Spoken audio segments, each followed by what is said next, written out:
The man puts the white mouse into the water. The little mouse struggles desperately, trying to escape, but water has already entered its lungs. After gradually adapting for a while, it can actually breathe normally. It turns out this isn't ordinary water, it's perfluorocarbon. With the help of equipment, it can supply oxygen for breathing. Just like the mouse, Bud suffers tremendously when inhaling the liquid. After some time, his body gradually adapts. Once everything is ready, Bud takes the modified detector and begins his descent along the underwater cliff. At first, aside from feeling a bit lonely, Bud doesn't experience any discomfort. He can even joke around with his teammates above. At 3,200 feet, he spots debris from the crane. Continuing his descent at 4,800 feet, he breaks the deep dive record of that time. Bud still feels relaxed at this point. After diving to 8,500 feet, Bud's body starts trembling uncontrollably due to the high pressure. His nervous system is the first to be affected. At 10,000 feet, the spotlight explodes. At 12,000 feet, the signal received above becomes extremely weak. Bud's mind starts getting confused, and his typed messages turn into complete gibberish. As the depth reaches 17,000 feet, the detector finally can't withstand the deep sea pressure and explodes. Everything around him plunges into darkness. Bud instinctively lights a magnesium flare. At this point, he's completely lost his sense of direction, no longer falling vertically, but tumbling down along the rock wall.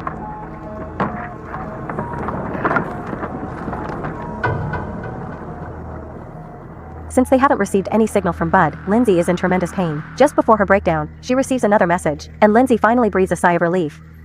You see what kind of light, Bud?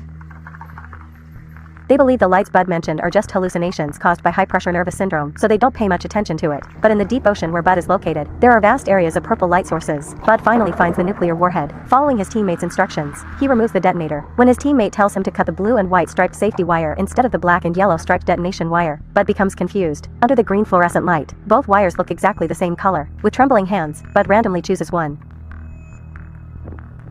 Luckily, he guesses correctly this time. Everyone who receives the news cheers. However, when it rains, it pours. Bud's oxygen will only last 5 minutes, but it took him a full 30 minutes to dive to this depth. Although Lindsay and the others above are extremely anxious, Bud remains calm and composed because he's already prepared for the worst. In his final moments, he expresses his love to his wife. Bud sits quietly in place, waiting for death to arrive. But a strange thing slowly appears before his eyes. This is Bud's first close encounter with alien life.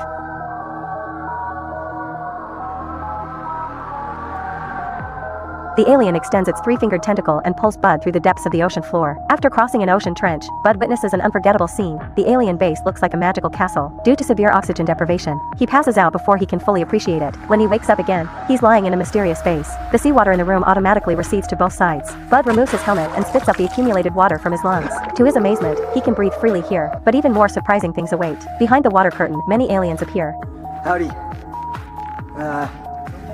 How you guys doing? The aliens don't respond to Bud's greetings. Instead, on the wall behind him, they continuously play footage of humanity's never-ending wars. As a human being, Bud feels too ashamed to lift his head. The images on the wall switch